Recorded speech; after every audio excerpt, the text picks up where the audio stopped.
Good morning. That's my backyard, by the way. Oh, some of my backyard. So we can all see, and I can show you around without having to be outside. You can see how the beautiful day it is. Isn't that great? Because I just woke up, so don't really want to go outside, if you know what I mean. Hopefully the stream is going. Set a lot of things up yesterday. I can have a nice background and everything, which I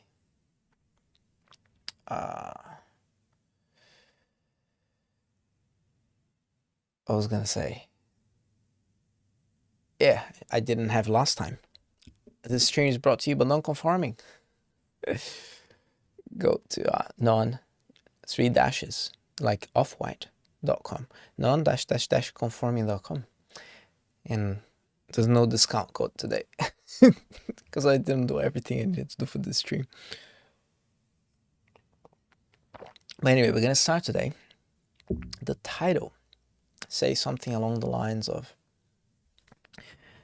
calling evil good. I think that's what the title is. Let me just double check. Oh, there you go. It says calling evil good. So we're gonna start by reading a text in the Bible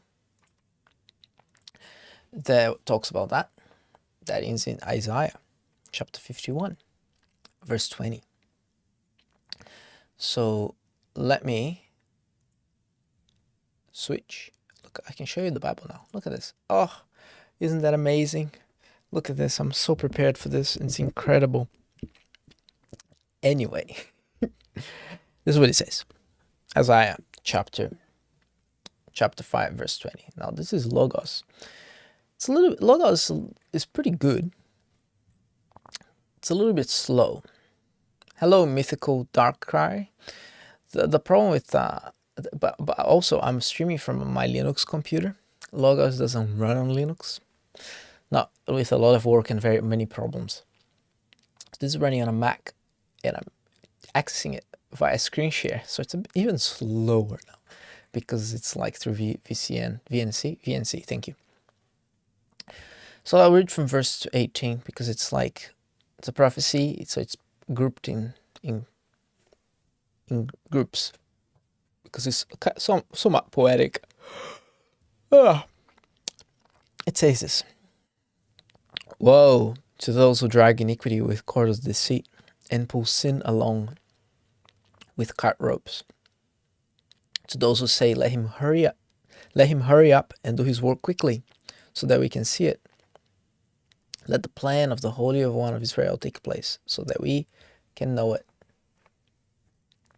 Woe to those who call evil good and good evil, who substitute darkness for light and light for darkness, who substitute bitter for sweet and sweet for bitter.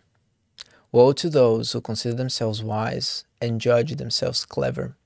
Woe to those who are heroes at drinking wine, who are champions at pouring beer, who acquit the guilty for a bribe, and deprive the innocent of justice." All right. I want to focus on verse 20, but I wanted to read in context so we can understand a little bit more what's happening. But this is in chapter 5 of Isaiah. That's before he had a vision of God in the temple, and continually said, "Woe to me, because I am a man of unclean lips, and I live amongst the people of unclean lips." But he was, in the first five chapters, he was issuing some condemnations in Israel and Judah, I think. And I wanna dwell specifically on verse 20 because it's a very pertinent verse. This condemnation here. Woe to those who call evil good and good evil. And woe is a Old Testament, a Hebrew prophetic formula that basically means be damned. So he's saying go to hell. That's what he's saying. Go to hell, those who call evil good and good evil. Go to hell, those who substitute darkness for light and light for darkness. Go to hell, those who substitute bitter for sweet and sweet for bitter. And you see these three lines, and they repeat the same idea, just differently, right? In different ways. And that's very characteristic of Hebrew poetry as well. And a lot of prophecies are very poetic. So this is the prophecy. It's poetic. And when I say poetry, I don't mean like English poetry. You don't need to rhyme, or Portuguese poetry for that matter. The rhymes are not necessary. There are other characteristics for Hebrew poetry, and the repetition is one of them. So be damned, go to hell, those who call evil good and good evil. And I know this prophecy is not specifically for us. However, there's a principle here, the principle of God hates this kind of stuff. Because if he's condemning this, if he wants people to go to hell because of this, he hates it. What does he hate? People who call evil good and good evil. Let's go to Genesis chapter 50. It's about Joseph. You know the story of Joseph? Joseph had a dream. I'm sure if you're a Christian, you've heard people preach, oh, your dreams. You have a dream too. The story is not about you. Sorry to break it to you. This story is not about you. Whoever preached this story to you and told good things about your dreams got it 100% out of context. But what happened here is Joseph. Many bad things happen in this story, like evil things happen in this story. Joseph's father liked Joseph more than his other brothers. That's evil already. Like he already showed favoritism over Joseph and made his life very difficult. He got a special coat that could be translated as colorful or special, whatever. Irrelevant. It was just a special coat, better coat than his brother's coat. These are the brothers got. The brothers got jealous. We're gonna kill him. One of his brothers has a little bit of sense in it, a little bit. And said, well, let's not kill him. Okay, this is a bit extreme. I'm paraphrasing, by the way. He didn't actually say that.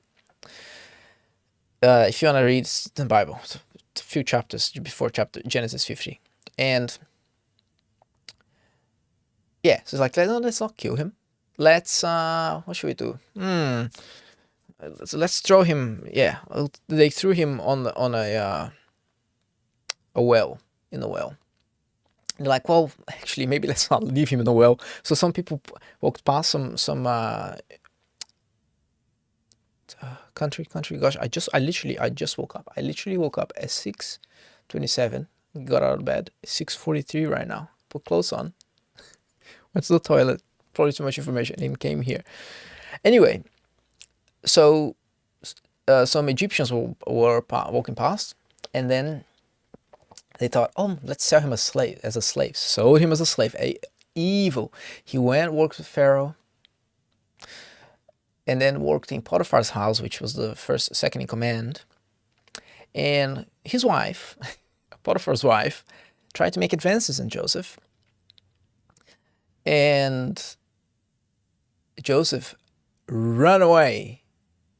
He fled. He ran away.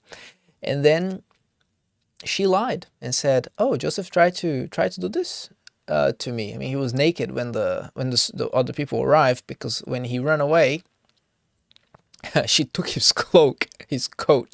So there you go. Evil stuff. She lied about him, so he went to jail and was in jail for a long time. And then he had dreams, and that's the part where people love the dream story. Had dreams, and he helped someone and whatever. And then he helped Pharaoh. Pharaoh had a big dream. Pharaoh had a dream, and he couldn't understand the dream. It was about five fat cows appeared, and then this 5 skinny cows ate the fat cows, and he's like, what the heck? And then 5 grains of wheat, or the bunches of wheat appeared, and then they became skinny, or the skinny ones ate it. Again, go read it. But the whole point is that there was going to be a famine, and no one could interpret the dream. So Joseph interpreted the dream, and then he got out of jail. And it was made first in command. He was put in charge of everything, because his dream that he interpreted, Joseph said, this is what God is saying. Okay, I don't interpret dreams, but God does. See, the story is not about you. It's not even about Joseph. The story is not even about Joseph. The story is about God. Okay. So he interpreted the dream and said, there will be 7 years of plenty, and then it will be followed by 7 years of famine. Nothing. So we should save some food for the bad times, right? And then it's Pharaoh put him in command to save food for the bad times. Just putting this text in context so we understand what's happening here. It all makes sense in a moment. And then his people of Israel, the people who sold him, his parents, his parents, his dad didn't sell him as a slave, his brothers did. They had a famine as well, because they were in the land and they had no food. And then his father sent his brothers to Egypt to buy food. And the whole thing goes, and then they don't recognize it's Joseph, and so on and so forth. And Joseph plays with them. Joseph was probably mad, upset, who knows. It's a very tense story. It's a very emotional story. They didn't recognize Joseph. And then when they did recognize Joseph, Joseph told who he was, and they cried, and they eventually apologized. Okay. Gosh, all these little pictures. So so his brothers bowed down, and they were terrified. Okay, they were terrified because they thought, oh, this man has all the power. He's gonna seek revenge on us now. Let me just change the camera. It's getting the sun. I have a window ready for me, so the sun is getting. Anyway, and then Joseph says this to them: "We're your slaves." Joseph says this to this, but Joseph said to them, This is a very enlightening story. And Joseph said, "Don't be afraid. Am I in the place of God? You plan evil against me. God planned it for good, to bring about the present result, the survival of many people." Because that's exactly what happened. It's exactly what happened. Okay? Joseph, because of this whole thing, Joseph was able to feed the people of Israel. And through that, God saved his people from a huge famine. That's what this text is about. That's what the whole story of Joseph is about. It's not about your dreams and plans and this and that. No. It's about how amazing and how gracious God is towards his people, and how his plans always come to pass. What was his plan? His plan was through the people of Israel to send the Messiah, to send Jesus, to finally fulfill all his prophecies for his people. And that's us. And that's an eschatological prophecy, which means it's a prophecy of the end of the days, which hasn't happened yet, but it will one day. Now that we read this, why am I saying this? I don't want to tell you about the story, but okay, so let me just get to the point of Joseph, sorry. The things that happened to Joseph, they weren't good. Okay, some things were good, but most things were not good. What happened wasn't good. It was evil. But God used the evil. He didn't commit the evil. He will punish those who did. But he used it ultimately for good, because he planned it for good.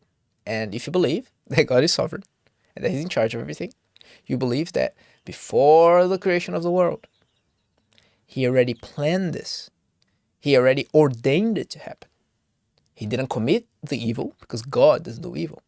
And woe, be damned, go to hell, those who call good evil, evil good. Now, why am I telling you this? I'm telling you this for this purpose, for this reason. I've seen so many people in this pandemic. I don't know if you're not in Australia. Let me tell you, we are at home, and we are basically trapped at home. We can't really do much or go anywhere. I mean, I can go. Excuse me. I can go shopping, buy essential stuff. Can't do, go to the supermarket and such. Can't do much more than that. Well, trapped at home. Kids are not at school. It's awful. And, if you're not in Australia, I'm sure you experienced that at some point in the last 2 years. Because it's awful. Okay? Now, in the spirit of positivity, a lot of people are like, oh, look at all the wonderful things I did in my lockdown. What are you doing in your lockdown? And you have lockdown hobbies, and you have lockdown this and lockdown that. And some people being productive and doing great things. And look, I'm working from home, which is pretty convenient, because then I can, I'm closer to family and the kids and my wife, and it's good. But, we thought this was bad 4 years. Things was bad 4 years ago. Oh, yeah, right. We thought it was bad 4 years ago, didn't we? But turns out it's much worse now. But anyway, so people, that was with the chat, by the way. Hi, Chris. And sometimes people go and post, oh, look how great I'm doing. I'm exercising. I'm doing this. I'm doing that. Well, some people are not. But people try to be positive and stay positive. And it's all great. It's all great to be positive. But we must not lose track or lose the idea or the understanding that lockdowns are not good. They're evil. These things that are happening are evil. So when people consider, because there's a lot of discussion about lots of things, okay? government this and government that mandates and government that and government that. We must not lose track and lose sight of what's evil and what's good. We must not call good things that are evil, because then you're going to get confused. Not just that, you're going to offend God, because God said, be damned, go to hell. That's what he said through Isaiah. Yeah, Isaiah chapter 5. Isaiah, I'll go there again. Isaiah 5 verse 20, isn't it? There you go. There you go. There you go. See? Isaiah chapter 5 verse 20. Woe, be damned, go to hell, those who call evil good and good evil, who substitute darkness for light and light for darkness, substitute bitter for sweet and sweet for bitter. If you call evil good and good evil and start getting confused in your mind, you're sinning. It's not good. It's not good. And then your judgment gets a bit crazy, and then you start making decisions that don't reflect reality and don't reflect what God wants it. Okay, so lockdowns are not good. Don't lose track of that. They're not good. Okay, so when people defend lockdowns, you need to understand that it's bad. It's bad. It could be the lesser of two evils, but it's bad. Okay, people dying of a disease, it's bad. It's bad because God doesn't want. He doesn't want sickness. He doesn't want evil. He doesn't want these things to happen. In a way, in another way, he ordained it. That's the paradox of God's sovereignty, because at the same time he doesn't want it because he has a better plan for his people. He ordained it because he's sovereign, and he has an ultimate plan that we don't understand, that we humans don't understand. And we'll probably mostly understand it one day, but right now we don't understand it. And in Romans 8, the Bible, Paul wrote that all things work together for good. Not for everybody. Not for everybody. I know it's not what you want to hear, probably. I'm not here to tell you things you want to hear. I don't know why you're watching this video. If you're not listening to things you want to hear, you should go watch it. Watch something else, because it's not what you're gonna get in my channel and in my lives and my videos. But ultimately, all things work together for good of those who love him, those who are called according to his purpose. So if you love God, all things, all of them work together for good. Even if they're evil things, eventually they work together for good. God already ordained them to be good. Just as what happened to Joseph. It wasn't good what happened to Joseph, but God ordained so it will be good ultimately. And through that, God saved his people. Through that, God fulfilled his promises. Through the evil things that happened to Joseph. They weren't good things, they were evil things. The same way, here we are. And I don't know what's God doing with this pandemic. Let me just say, this virus is evil. Whatever is happening is evil. But if you're a Christian, ultimately, all things work together for good. All things work together for your good. Even the evil things. Now, when thinking about the pandemic and thinking about different things, remember, as I was saying before, don't call good evil and evil good. Because the moment you're calling good evil and evil good, you are you're breaking the distinctions that God created in the beginning of the world. When God created the world, there was light, there was darkness. There was day and there was night. Yeah, there were man and woman. all these distinctions that God created. There was evil, there was good. There was a tree in the middle of the garden, the tree of knowledge of good and evil. Evil and good, same words, same words. Same words from the story of Joseph. Evil, good.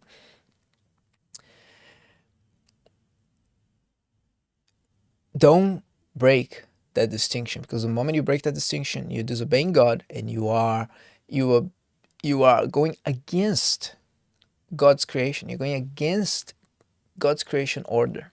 You're going against nature and the laws that God established when He created the world. So, why am I saying this? Well, there's lots of things that we learned already from this. But when we talk about what's happening, do not confuse evil with good. Lockdowns, evil. Not doing lockdowns and letting everyone die just straight away, evil. Because death is evil. Right? Now, it's a balance. I don't know which one is better. I don't know. But this is not the point I'm making. I'm just saying, when you're talking about your lockdown experience, oh, look how great. Spend more time with my kids, which is, it's good. It's great. But it's happening because of something evil. Okay, so people are like, oh, look how great it has been for the world. All these things, less pollution, less this, less that. Don't lose sight that what we're going through is not good. It's ultimately, it will ultimately be good for people who are called according to God's purposes. But it's evil. The virus is evil. The deaths are evil. The losing of freedoms, evil. To being locked at home, evil. People dying, evil. Don't call those things good, because they're not good. Okay? You're not just sinning. You're sinning against God when you're doing that. You're offending God when you're doing that. To the point that Prophet Isaiah said, woe to those who do this. Woe to those who call evil good and good evil. Woe, be damned, go to hell. That's what he's saying. Okay? It's serious. It's very serious. It's very serious. A very serious prophetic formula. This woe formula. Now, let's read something else here. Let me set this up here because I want to read Romans 13. It's a famous verse for the Christians today, because everyone is using it to justify obeying the government and stuff like that. Which, by the way, it is what the text is talking about, right? Let everyone submit to the governing authorities, since there's no authority except from God, right? Because God ordained everything. He's in charge of everything. And He's the one who gave the authority to the governing bodies. Now, Paul wrote this at a time of great tyranny. So let's keep that in mind. Since there's no authority except from God, and the authorities that exist are instituted by God. So then, the one who resists the authority is opposing God's command, and those who oppose it will bring judgment on themselves. For rulers are not a terror to good conduct, but to bad or to evil. Yeah? Do you want to be unafraid of the one in authority? Do what's good, and you have His approval. For it is God's servant for your good. So the authority, the governing authority, is God's servant for your good. But if you do wrong, be afraid. Because it does not carry the sword, the government does not carry the sword for no reason. For it is God's servant, an avenger that brings wrath on the one who does wrong. Therefore you must submit, not only because of wrath, but also because of your conscience. And then later on Paul talks about conscience. And this is for this reason to pay tax, since the authority of God's servants continue to attend to those tasks, So he's talking about honor, he's talking about many things here, but people take this specific text here to say that we should obey our government, which is not, it's not incorrect. Exactly what it says. and it's what it says in context, right? By the way, this is the Christian Standard Bible, so it's that's why if you've never heard the translation before. Now, there's something in the text here that it's explaining why we should obey the government, because God instituted, because all authority comes from God, but also because and for the reason of, right? The reason God put authority, there's a creation order. Things exist in a way for specific reasons, right? So there's families, there's governments, there's all these things interact together. The reason that God instituted authority is that evil is punished. Yeah? If you do good, you're fine. If you do evil, you'll be punished. What do you do when the government confuses evil and good and is punishing good instead of punishing evil? What if what if the government, some people they take government as a god, so what if the government is actually rewarding evil instead of good? What do you do? Right. What do you do? Obviously, that text, Romans 13, is talking about obeying government in general. It doesn't go against your conscience, if it doesn't force you to disobey God, and if it doesn't force you to do evil. But the moment the government is punishing good, and the moment the government is rewarding evil, then be damned, the government.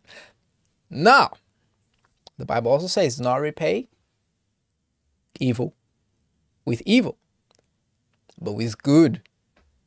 And the reason he's saying that, where does it say that? Let's have a look.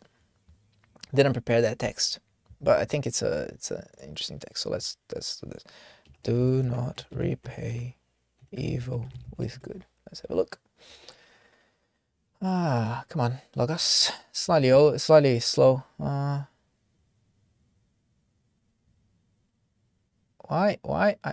I want to look. I want to search. No, not the fact book. I want to search. Oh my gosh. As you can see, I know what I'm doing. Do not repay evil with evil. Do not repay evil with evil. I don't know what I wrote before. Evil with evil. Search in English Standard Version. Sure, we'll do that. Do not repay evil for evil. Okay, 1 Peter 3:9, which is great. 1 Peter 3:9. Probably should know this, but I don't. There you go.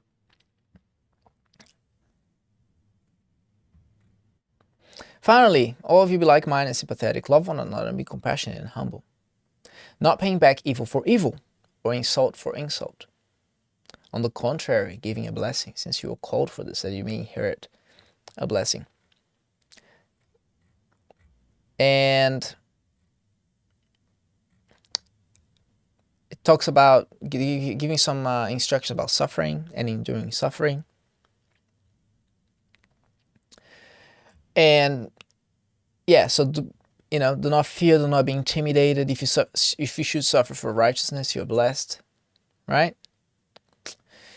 Who then will harm you if you devote it to what is good? Well, some people might, because the disciples were devoted to what was ultimately the goodest thing ever. Because what is good? Nothing that is good doesn't come from God. You know, when Jesus, when the young rich ruler came to Jesus and said, "What must I do to inherit eternal life?" Oh, good master.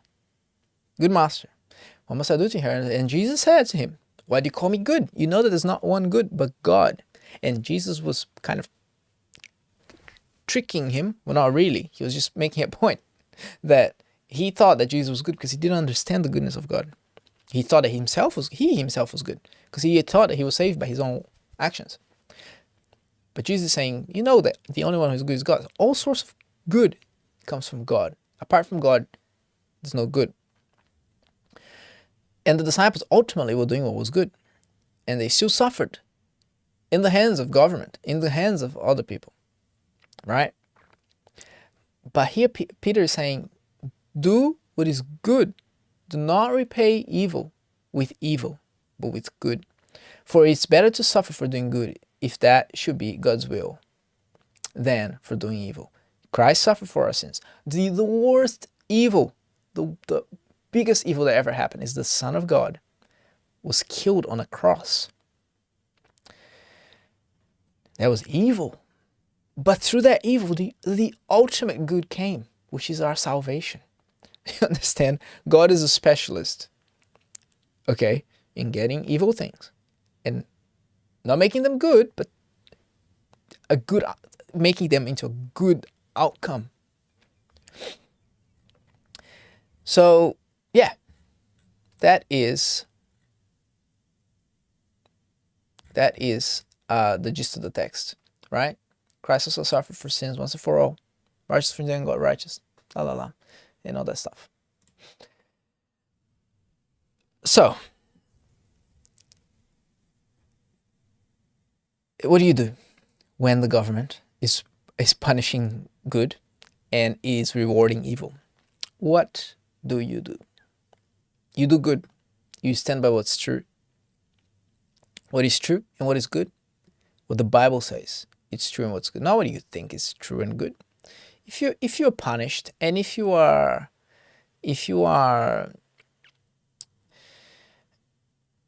persecuted because of your own stuff, that's not what the Bible is commanding. It's talking about being punished for righteousness. Jesus said, "Blessed are you when people persecute you and say all sorts of things about you because of my name." Not because of your stupidity, not because of bad things you did in the past. So we must be very careful. Must be very careful to not conflate evil with good and good with evil. I was watching a thing yesterday, a promo on Instagram, on someone's story of a podcast, and they interviewed a quote unquote sex worker, or also known as a prostitute, or someone who sells their body for other people's pleasures, for their sin and lust, and makes money out of it. Now, also oppressed, both the both sinful, all bad, all evil. There's no good in it. Okay, no good in it. And she was talking about how she tells men to not touch her or they're gonna get away. And then she says this iconic phrase, and I'm not gonna tell you where I saw this because I don't want to promote any of this.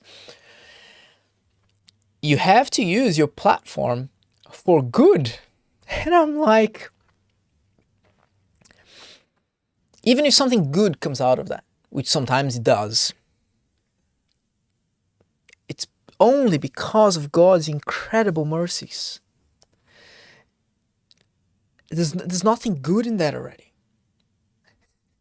Okay, a bunch of men following their lustful eyes, that the Bible is very clear.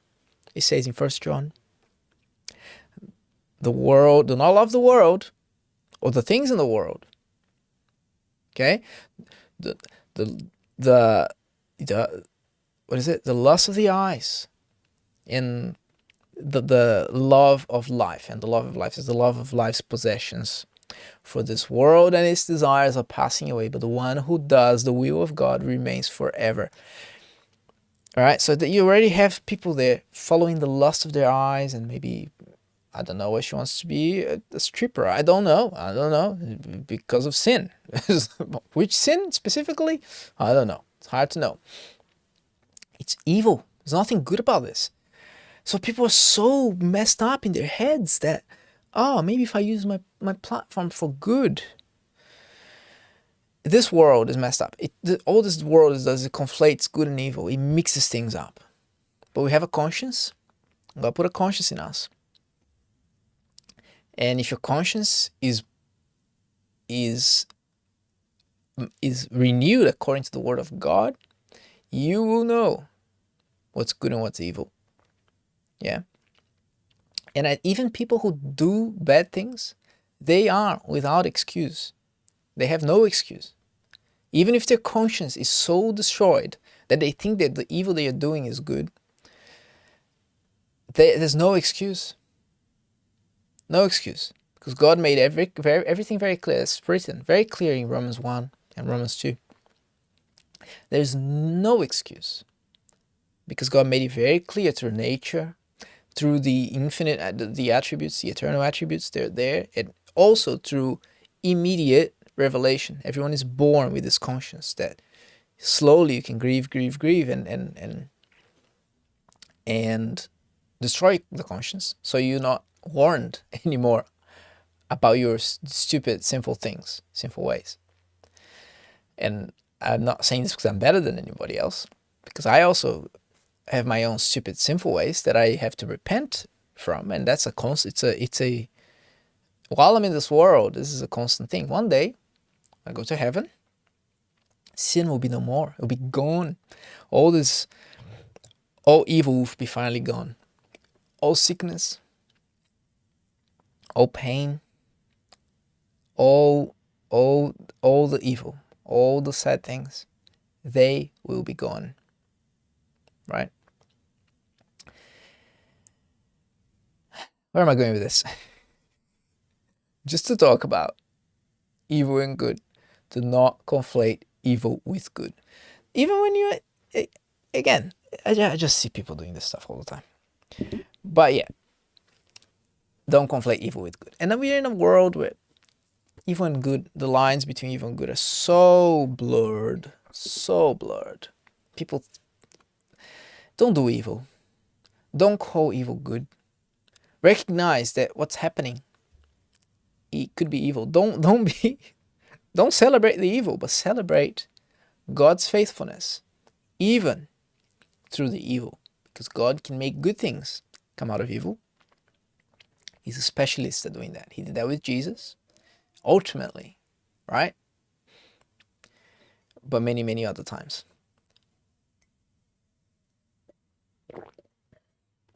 That's all I had planned for today. All I think I had planned for today. Here's the thing. I do this in the morning, so I'm less stressed. If I did it at night, I'll say many things I would regret, probably. Now, what we could do, look at some news and look at some media bias, or maybe, because there's no one commenting right now, so I don't know, but people, if you're here live, you get to stir the conversation in any direction you want, and I'll probably take the bait, right? Because that's just who I am. All you have to do, is be here while I'm in the live stream. You get to stir the conversation any way you want. But because you're not here, you're missing out. So next time, be here. Oh, I did the wrong thing. That's okay. I can do this. Let's look at news. Oh, look, mandatory vaccines. Oh, evil. Even if it is to prevent people from dying, also evil. Don't forget. Don't forget. This is amazing, this whole thing coming out of Wuhan. Okay, now this video, now I'm going to talk about vaccines in Wuhan. Now this video is going to get marked as something.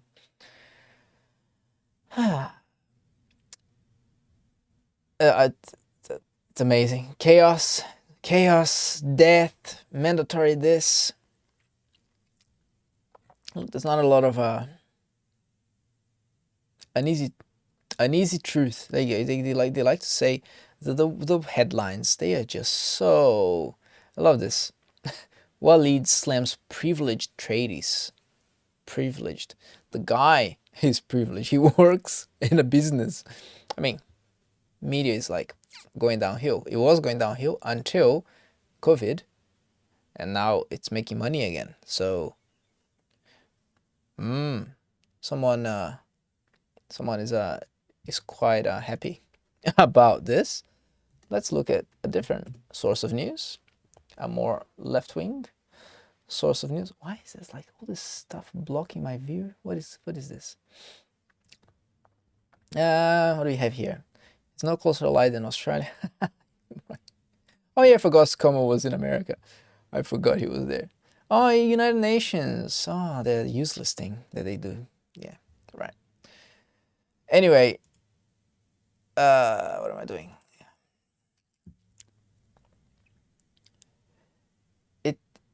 It is right wing extremists. So it's interesting. It's quite interesting how people. It's destroying things, evil. Forcing people to get a vaccine to work, evil. You see, do not call evil good and good evil. Don't conflate it. Don't be confused in your judgment. Stay angry for a reason. Now, what is the right thing to do? Probably not going and destroying things, I would say. But it's amazing. It's amazing how they conflate people and label them Nazis and whatever. Like even the union leaders, man, baby Nazis. Look, they're calling the people there. Maybe they have a legitimate concern. Okay, and maybe other people got mixed in the protest. Maybe not all of them are tradies, but also dismissing stuff like, and then yesterday, it's amazing. Addressing the protest was like, you're not gonna stop COVID by protesting. You see, that's not what they were protesting. They were not necessarily protesting COVID. They were protesting the way the government has been handling it. Different thing altogether. Politicians, man. Politicians. They're awful. They're awful. Okay. All right. Let's show you this black. Okay, it's turned into something. Look how beautiful it is outside. Beautiful day outside. I'm gonna go in the sun. It's cold inside. I'm here freezing.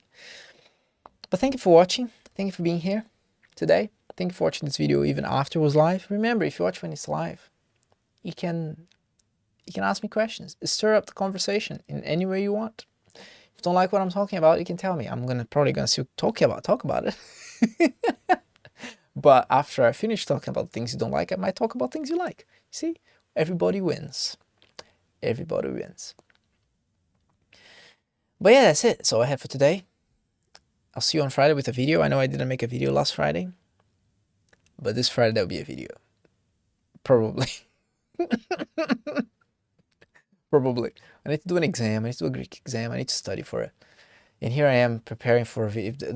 What I'm studying has nothing to do with what I just talked about. So I could save time by talking about what I'm studying, but no, I decided to talk about something else because I thought, good. That's it.